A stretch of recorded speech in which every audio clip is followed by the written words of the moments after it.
האם זה באמת סגולה בדוקה? הסגולה ללמוד בזה? Erev Tov, good evening, Dober V'Yetcher. We're in the Zera Shimshon on Parsha Noach.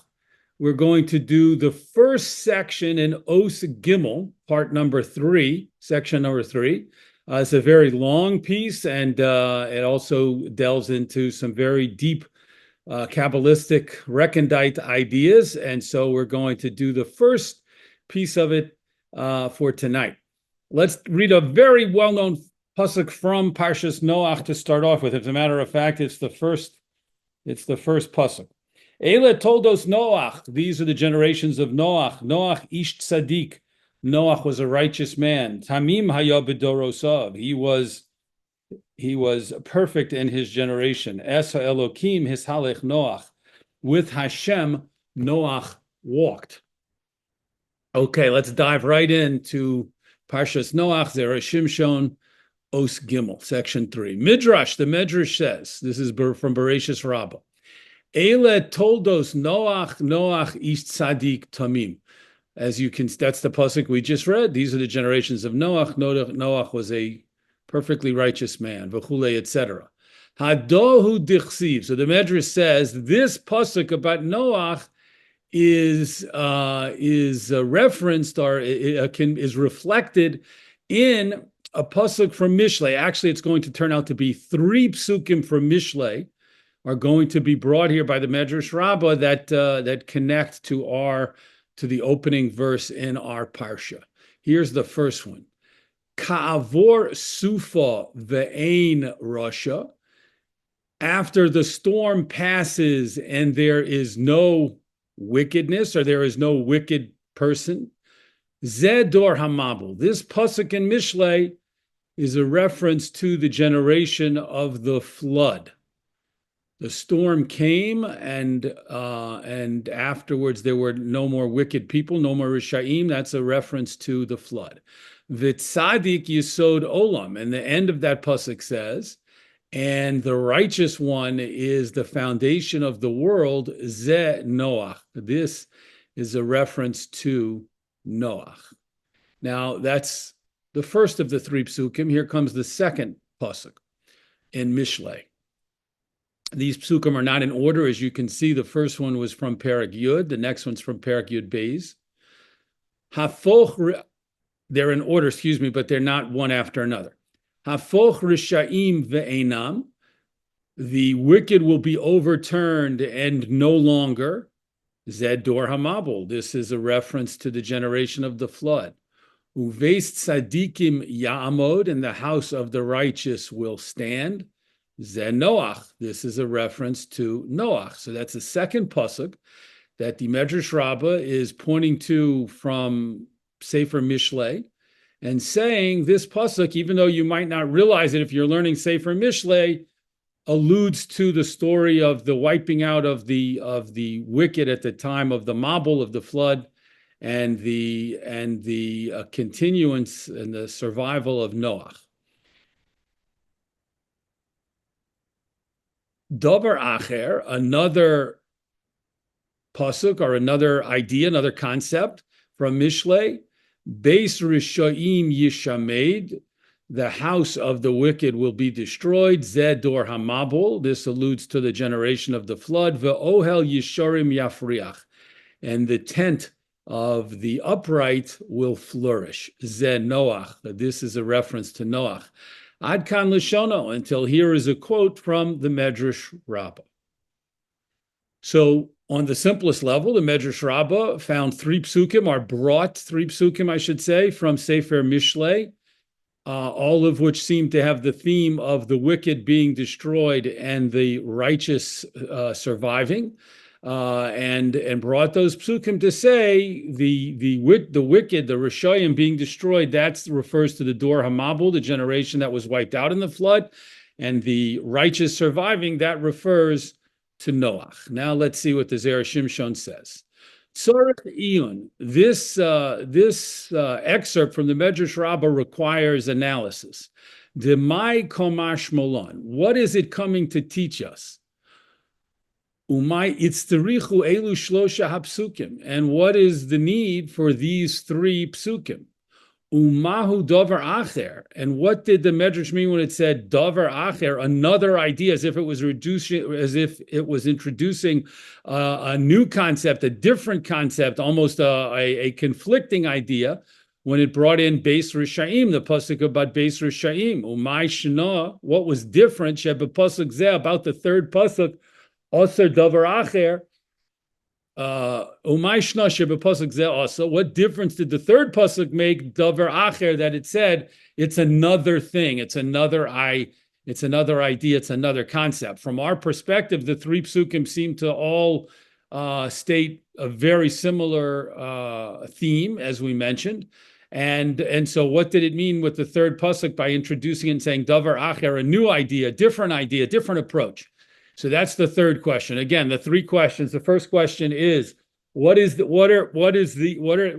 piece in the Medrash Rabbah coming to teach us? Meaning, what's the significance of connecting these psukim in Mishlei to the story of Noach and the generation of the flood, the Dor HaMabul?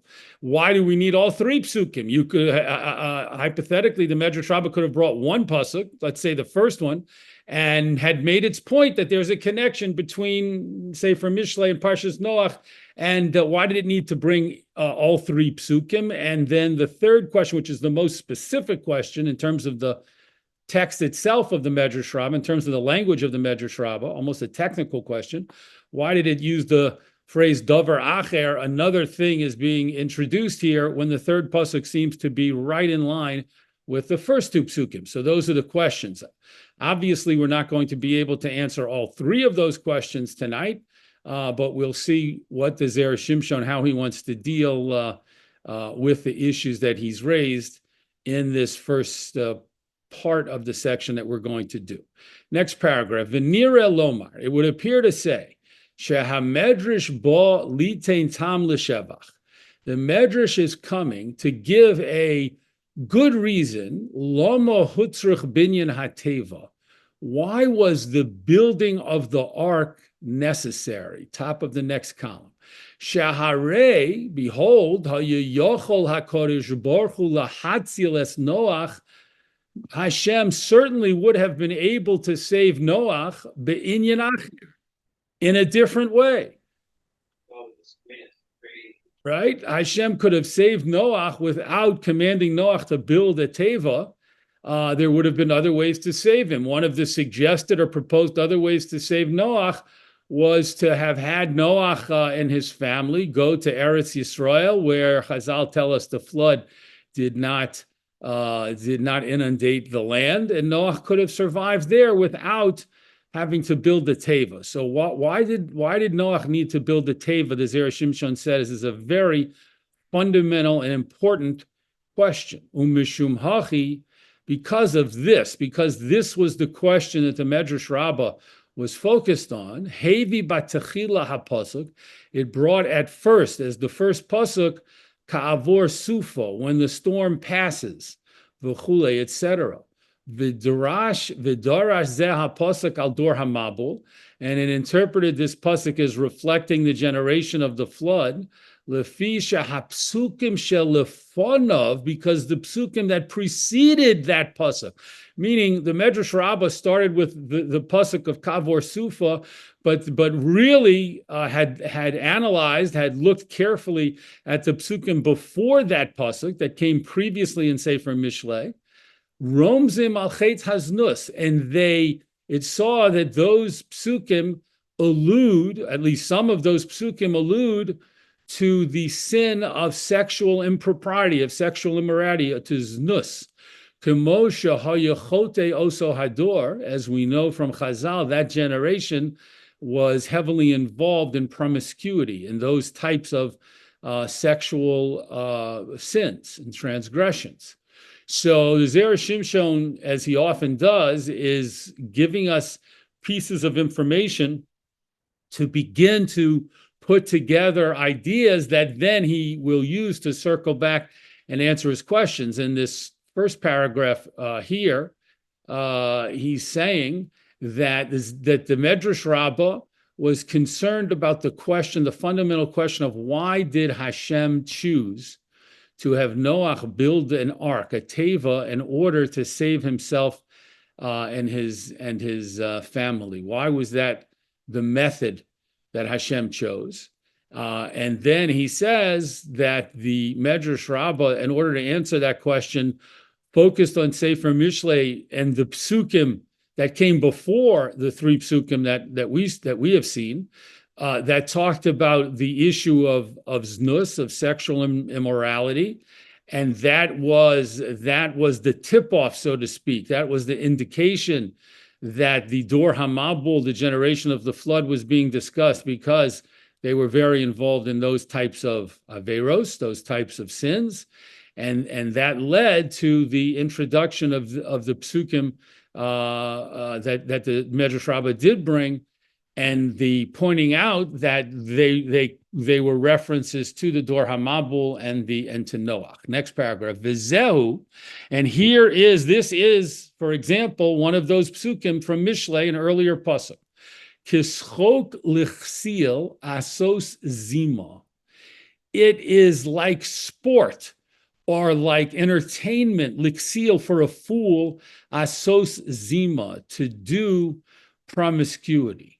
A person who Sefer Mishlei refers to as a fool, a foolish individual, views sexual immorality, even the most serious transgression of that nature, as a schok, as entertainment, as fun, as sport.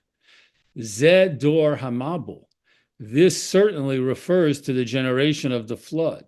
V'chochma leish tevuna, and wisdom is the fun or the entertainment, leish tevuna, to a man of understanding. A man of understanding, an ish tevuna, removes himself far away from zima, from sexual immorality, and embraces chokhmah, embraces wisdom, and that becomes his joy and his pleasure in life.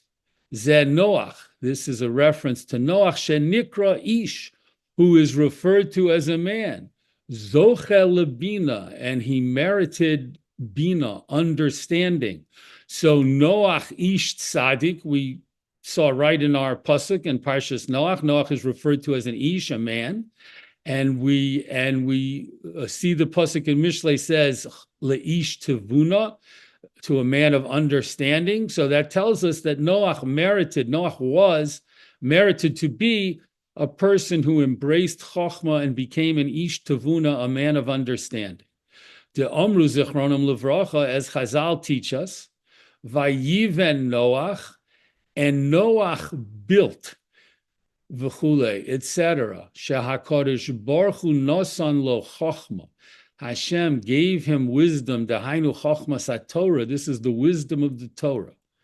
K'moshe Pirish Rashi, as Rashi explains, Mikan lomad Noach Torah. From here we see that Noach learned Torah. Hashem taught Noach Torah, and Noach understood the Chochmas Torah, the wisdom of the Torah. So this obviously is a kind of play on the words Vayiven Noach, and Noach built, and Vayiven from Havana, from Tivuna. Noach understood. Noach had understanding from the Torah, which of course Chazal teach us separately from this quote, that this is how Noach was able to choose animals which were tahor in order to bring more of them, and only bring two, a male and a female, of the animals that were not tahor, that were not pure. And so when he brought korbanos after he came out of the teva, he was able to bring the sacrifices from the tahor kosher animals because he had brought more of them into the teva when he entered the teva. But how would he even know the idea of which animals are tahor and which animals are not? Which animals can bring korbanos and which are pasul, which are unfit for korbanos? Because he studied Torah. Next paragraph, next page, top of the next page on the right. Ve'od, and furthermore, kovash ma'yono, he sealed off his source, the shelo yolid bonim, because he did not give birth to children, sheyiyu b'nei anoshim, that would become adults and able to be punished for their actions, kodem hamabul, before the mabul. So we know that Noach had children, but those children were not born at a time when they could have become adults who could be punished for their actions before the flood happened. Mishum, because of the pasuk Megoras Rosha Hi Sivo Enu, the fear of the wicked, it will come. That pasuk on a simple level means it is precisely the things that a wicked person fears will happen, will come to pass, that do come, that do actually come upon that individual.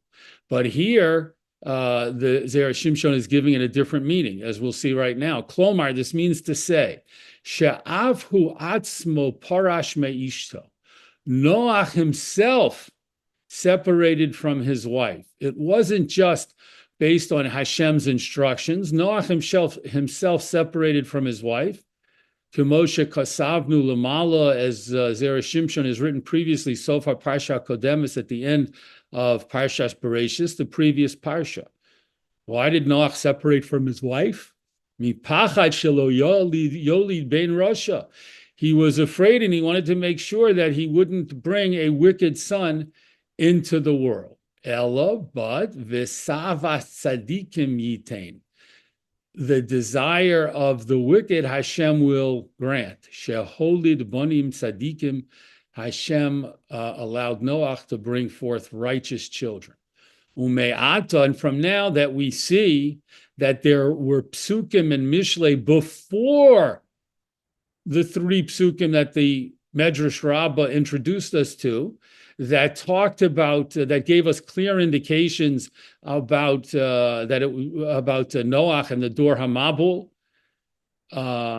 Now that we see that Dover Halomed Minyonohu, now we see that the three psukim that the Medrash Rabbah brought in the first paragraph were things that were coming right out of the discussion in Sefer Mishlei, again, an under the surface discussion for most readers of Sefer Mishlei, but a discussion nonetheless of aspects of the story of the Dor Hamabul, the generation of the flood, and Noach and Noach's righteousness, and how that generation was involved in many transgressions, including znus, including sexual improprieties, and Noach removed himself from that and immersed himself in this in gaining wisdom and studying Torah.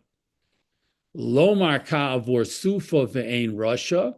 And that's why the Medrash Rabbah was so confident, so to speak, to say when in Mishlei it talks about the passing of the storm and there not being any more wicked people, Zed Dor HaMabul, they said this is clearly referring to the Dor HaMabul because that's a theme in Sefer Mishlei, as we see from the previous psukim, V'tzadik Yisod Olam, and the tzaddik, the righteous person, is the foundation of the world. Zed Noach, this is Noach.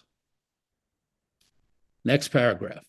Midrash Noka Dafka, and the Medrash specifically wished to bring and explain the pasuk Zeh, this pasuk Shel Kavor Sufa about the storm passing, Mishum Dekashile, because it had a question it was bothered by. Im Kvar Ovra Hagezera VeHasufa. If the decree of flooding the world and the storm had passed, the Ein Od Rishayim Ba'olam, and there are no more wicked people in the world, my Ume de Tzadik. What's the power of the Tzadik that the pasuk says, Sheyiyeh Yisod Olam, that he will be the foundation of the world? Hello, is it not so? Kishe'ein Rishayim, when there are no more Rishayim left, no more wicked people left, Ha'olam Omed Ba'atzmo. The world can stand on its own. Afilu al beinonim, even if the only people are middle level righteousness, of mediocrity, so to speak. Ve'ein sorach latzadik, and you don't need a tzaddik, a truly extraordinarily righteous individual. Ve'im hatzadik hu ro'oi, and if this tzaddik, in our case Noach, hu ro'oi liyos yisod olam, is fit to be the foundation of the world, hayolo liyos yisod, he should have been the foundation afilu kisheyesh rishayim, even when there are wicked people around. Now we must pause because the Zera Shimshon is teaching us something here that is both extremely important and not easy to readily understand unless we take a moment to make sure we understand it. So the Zera Shimshon is saying that the pasuk about Ka'avor Sufa, when the storm passes and there are no more wicked, and the tzaddik is the Yesod Olam, is actually stating something that applied to Noach in terms of the time frame and how things develop. Only, and this is what it's stating, the pasuk is teaching us. Only after the flood ended and Noach came out of the teva could Noach be referred to as a tzaddik yesod olam, a tzaddik who was the foundation of the world. That's what the pasuk is saying. It is not saying that Noach was always a tzaddik yesod olam, the great tzaddik who was keeping the world, maintaining the world's survival even before the flood. And when he came out, he just maintained his status. He was still the righteous tzaddik yesod olam. No. Only after he was in the teva, in the ark, and he came out of the teva after the storm subsided, after the flood ended, only then is the pasuk referring to him as tzaddik yesod olam. And the Zera Shimshon is asking about that. Why was Noach only referred to in this way with this unusual title of tzaddik yesod olam after he came out of the teva? And that question will lead us into further discoveries. Next paragraph. Lachein, therefore, ba ha-medrash lahashmienu, the medrash is coming to teach us, shezeh ha-pasuk medaber bedor ha-mabul. This is why the medrash made the effort to insist upon teaching us, I should say, that the pasuk shouldn't be learned in other ways. When we learn Mishlei, we shouldn't learn all other ways to interpret this pasuk. Rather, we should understand it as referring to the Dor HaMabul, Klomar, meaning to say, Shelo ha'yulot latzadik koach. The tzaddik did not have the strength, lahatzil ha'olam, to save the world bifnei harishayim, when the wicked were present. Noach could not have saved everyone, even with all of his righteousness and all of his merit. He could not have saved everyone in the world while they still existed. Lefi shechotu harbe biznus, because they sinned so much with transgressions of sexual immorality. Uperish Rashi, and Rashi explained, Kol mokom sha'ata motzeznus, in every place that you find there is an abundance of promiscuity. Anderolomusia ba'ala olam, catastrophe comes to the world. Vehoreges tovim vizroim, and the catastrophe causes the death of both good people and evil people. Vegam, and also ein lo koach lamod neged harasha. The tzaddik, Noach, did not have the strength to stand against the evil one, which we see later in this piece is a reference to Satan, Hamashchi, Satan the destroyer. Ubiprat kisheyesh midas hadin v'ha'evra ba'olam, specifically Noach could not withstand the power of Satan when the midas hadin, Hashem's attributes of justice, v'ha'evra, and Hashem's anger ba'olam were present in the world. Hashem was angry with the world and the sins of the world. Hashem was preparing to inflict upon the world punishment through his midas hadin, his attribute of justice. And once the world had that dynamic occurring, the Noach did not have the strength to save the world and the population of the world based on the people at that time and their and their obsession was nus, and also the power of the Satan at that time. V'tzorech adarabba, just the opposite was necessary. Rather than have Noach save everyone in the world, which he was not capable of doing, the opposite happened. Shehat tzadik yastir atzmo. The tzaddik, the righteous individual, had to hide himself. Kemoshe osu b'mitzrayim, as we see happened in Egypt. Shetzivo lahem, Hashem commanded Bnei Yisrael at the time of before the Makas Bechoros, before the 10th plague of the slaying of the firstborn. Ve'atem, and you, lo, top of the next column on the left, Seitzu Ishmi Pesach Beso, you do not go out of your house, do not go out of the doorway of your home at this time when I am applying the Midas Hadin. I'm expressing my anger and I'm using the attribute of justice to punish the Egyptians. Stay inside. Don't come outside.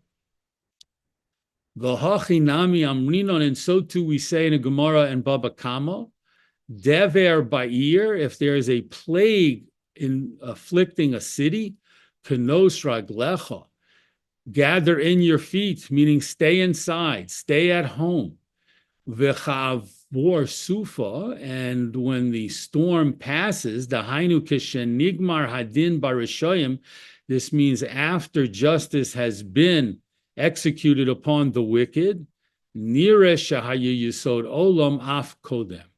Only then can we see that the tzaddik was a Yisod Olam even before the punishment came. But before the punishment came, when the Rishoyim were present, the power of the tzaddik was not visible, was not effectual. It didn't take effect beforehand the way it did after the Rishoyim were eliminated and after Hashem's anger and Midas Hadin, his attribute of justice, had their say, so to speak, took action. Next paragraph. Umuchrach zeh haperush mipshat hakosov. This explanation is forced upon us from the simple reading of the pasuk. Shahayo lo lomar, because the pasuk should have said or could have said, v'cha'avor sufa tzadik yisod olam. And when the storm passes, the tzaddik is the foundation of the world.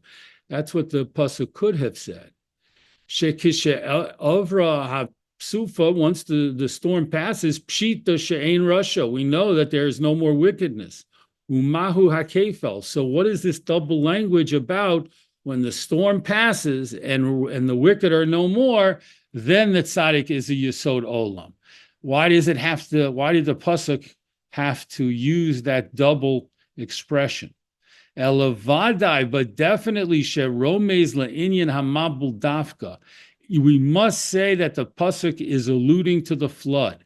Sha'af al pi shaharashayim mesu miyad, even though the wicked individuals died immediately, shaharei beroschen nidonu, they were judged to be deserving of dying immediately from boiling water. Im kol zeh, nonetheless, hasufa, the storm, the hainu mei hamabul, which is a reference to the waters of the flood, niskaimu ba'aretz yud beis chodesh. They existed and continued on the earth for 12 months.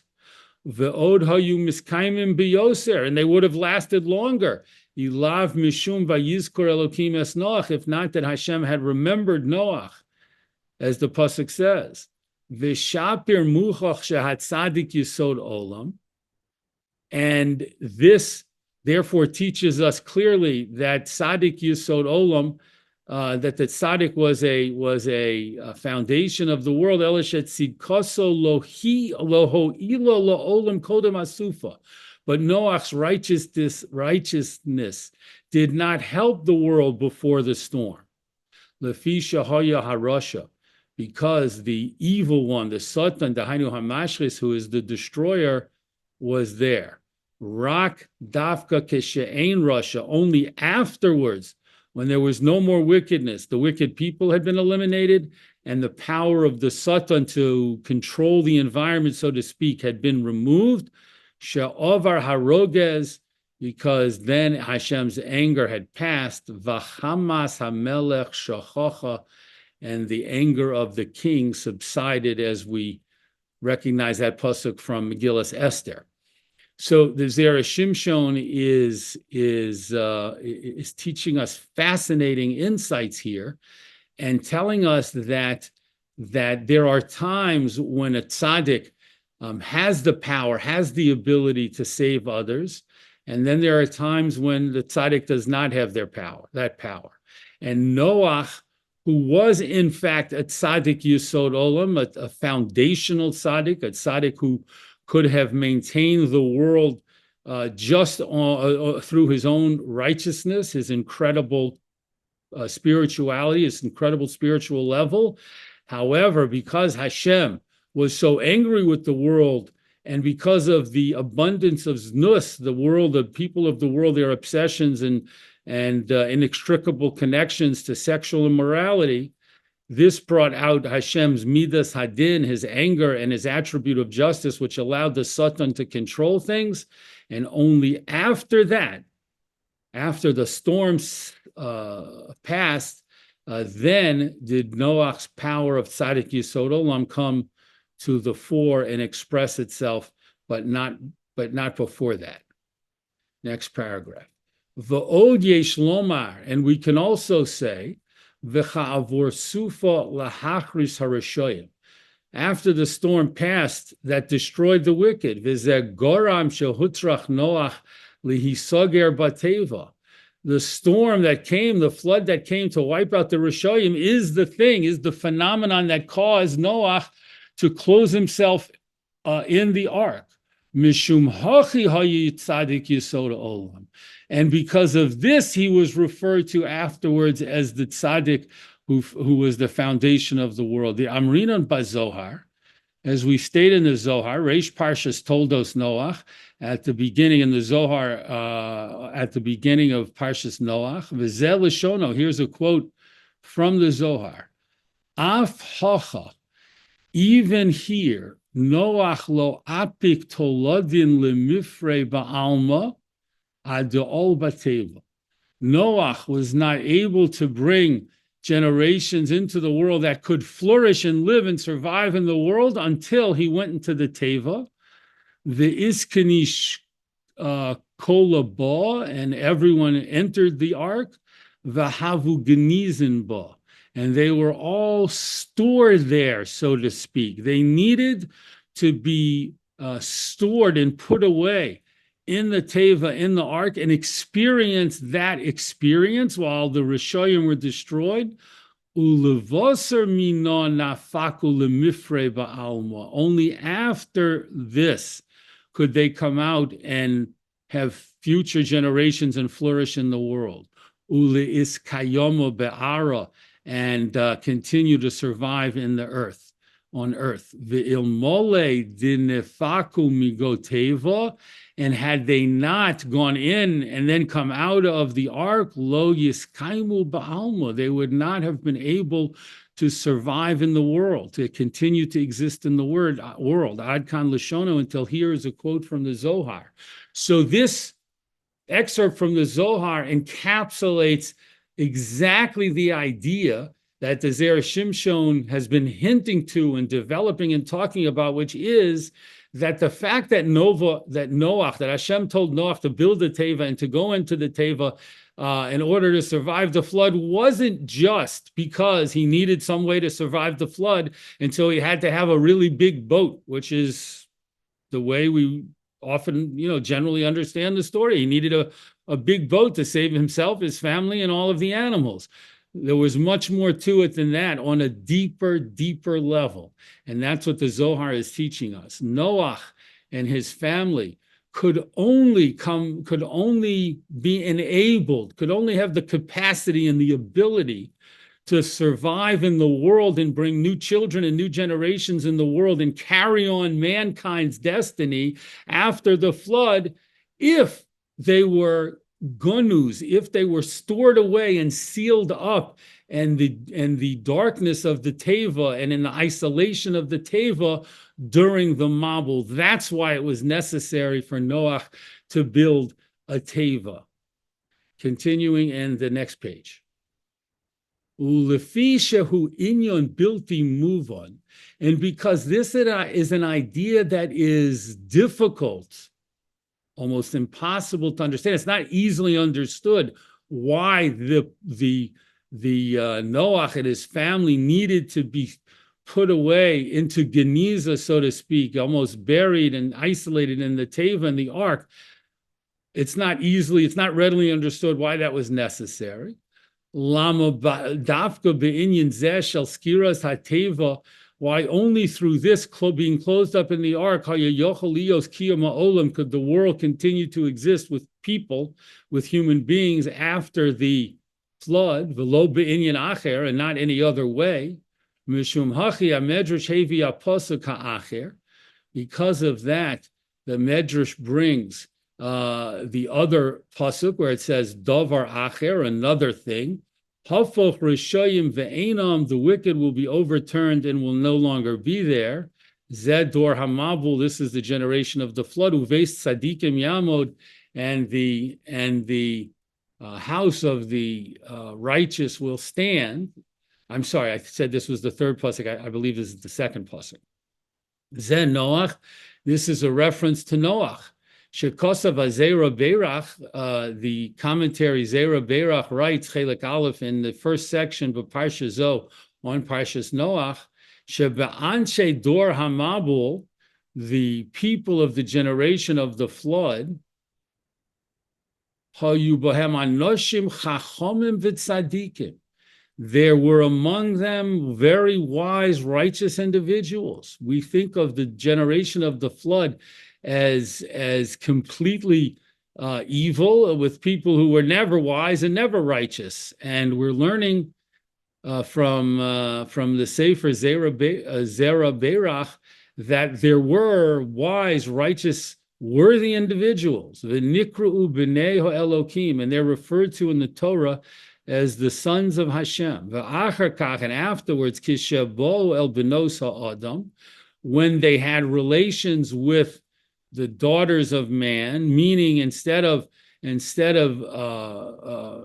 restricting themselves and only marrying righteous, pious women, they married regular people's daughters, and regular people at that time, at the time of the generation of the Mabul, were people steeped in immorality and znus, and that's who they married.